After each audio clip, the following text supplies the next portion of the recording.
మీ business ఏదైనా మీ ఊర్లో promotion చేయాలంటే అది సుమన్ టీవీతోనే సాధ్యం. ఇప్పుడే సంప్రదించండి. శ్రీ గణేశాన్మ చిక్కుడుకాయల రథాన్ని ఎందుకు చెయ్యాలి? అయితే చిక్కుడుకాయలు రథసప్తమి వరకు సంక్రాంతి నుండి మనకి ఇంకొక మాసం ముందు నుంచే వస్తాయి చలికాలంలో. ఈ రథసప్తమి నాడు చివరిగా చిక్కుడుకాయలను సూర్య భగవాన్ నివేదించి తెల్లవారి నుంచి చిక్కుడుకాయ తినకూడదు, నిషేధించాలి. చాలా మంది ఈ చిక్కుడుకాయలు ఏడిటిని రథంగా చేసి సూర్య భగవానుడికి ఆ రోజు రథసప్తమి నాడు చిక్కుడుకాయ కూరను వండి ఒక బ్రాహ్మణునికి పితృదేవతార్పణంగా తిలాతర్పణాలు వదిలిన తర్వాత ఒక బ్రాహ్మణుని సూర్య భగవానుడిగా ఎంచి పితృలోకంలో ఉన్న తమ పితృలందరికీ శుభ ఫలితాలు ఇవ్వాలని నమస్కరిస్తూ ఆయనకు భోజనం పెట్టి వస్త్రదాంబుల దక్షిణాదులన్నీ కూడా దానం చేస్తాము. రాగి పాత్రను కూడా దానం చేస్తాము. ఇలా చేయడం వల్ల పితృదేవతలందరూ సంతోషిస్తారు. అయితే ఈ చిక్కుడాకులను చిక్కుడు పాదులను ఆ రోజు తీసివేయాలి. ఆ చిక్కుడు పాదుల మీద కాసిని పసుపు నీళ్లు చల్లి ఏదైనా మనకు ఆహారాన్ని ఇచ్చింది, ఉపయోగకరంగా ఉంది కాబట్టి ఆహార సమృద్ధిగా ఆరోగ్యప్రదంగా మనకు ఇన్ని రోజులు శాకాన్ని అందించింది కాబట్టి ఆ చిక్కుడు పాదుకు నమస్కరించి రథసప్తమి రోజు తీసివేయాలి. చాలా మంది చిక్కుడు తోటలలో తీసివేస్తారు. ఎందుకంటే రథసప్తమి వరకు మాత్రమే చిక్కుడుకాయని భుజించాలి. తర్వాత అదే చిక్కుడుకాయ విషాహారం అవుతుంది. విషాహారం వెంటనే చిక్కుడుకాయ తినగానే చనిపోవడం అని ఇక్కడ అర్థం కాదు. దానిలో ఉన్నటువంటి ఔషధ గుణాలన్నీ కోల్పోతుంది. నెగటివ్ గుణాలు అంటే కిడ్నీలో రాళ్ళు అవ్వడము, ఆటోమేటిక్ గా ఎండ పొడ ఎక్కువ అవుతుంది. ఉత్తరాయణం నుంచి రథసప్తమి నుంచి మాఘమాసం నుంచి సూర్య భగవానుడు తీక్షణ కిరణాలు ప్రసరింపజేస్తాడు కాబట్టి సుకుమారమైనటువంటి తీగ జాతి చెట్లన్నీ కూడా ఎండిపోతాయి.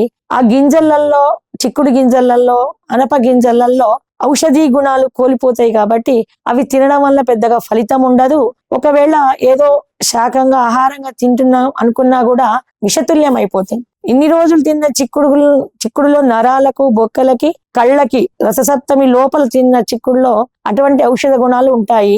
సప్తమి తర్వాత తినే చిక్కుడులో వెనకటి వాళ్ళందరూ కూడా సదాచార ప్రకారము చిక్కుడును నిషేధించారు. కాకపోతే ఇప్పుడు ఈ కాలంలో ఎరువులు, కొత్త సాంకేతిక విజ్ఞానం వల్ల ఎప్పుడు పడితే అప్పుడు ఏ కూరగాయలైనా పండిస్తున్నారు. కానీ సీజన్ లో దొరికే కూరగాయలు, ప్రకృతి సిద్ధంగా పండినటువంటి కూరగాయలు ఆరోగ్యప్రదమైనవి. కాలం కాని కాలంలో మామిడికాయలు పెట్టుకుంటే ఆరోగ్యం కాదు. కాలం కాని కాలంలో మనకు దొరుకుతున్నాయి కదా అని వండుకుంటే అవి అనారోగ్య కారకం అవుతాయి. కాబట్టి రథసప్తమి నుంచి కూడా చిక్కుడు కాయలను నిషేధించాలి. రథసప్తమి రోజు మాత్రమే చిక్కుడాకుల్లో పాయసాన్ని వండి సూర్య భగవానునికి, తులసి మొక్కకి, పక్షులకి, కాకులకి, పక్షులకి ఇటువంటి పాయసాన్నాన్ని నివేదిస్తడం వల్ల అటు దేవతలు, ఇటు పితృదేవతలు సంతోషించి మనకి శుభ ఫలితాలు ఇస్తారు.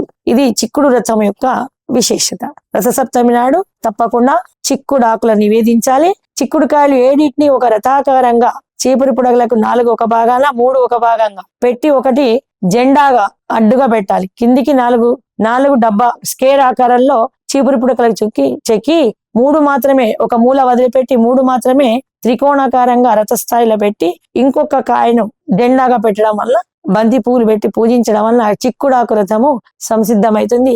ఇది తులసి మొక్క దగ్గర ముగ్గు వేసి రాగి ప్లేట్ లో సూర్య భగవానుని యొక్క ప్రతిమను కుంకుమ చందనంతో దిద్ది దానికి దీపధూప నైవేద్యాలు ఇచ్చి ఈ చిక్కుడాకు రథంలో సూర్యుడు ఉన్నట్టుగా మనము భావించి సూర్యనారాయణ గురించి ఆదిత్య ఉదయం గాని, సూర్యాష్టోత్తరం గాని, 12 నామాలు గాని చేసుకోవాలి.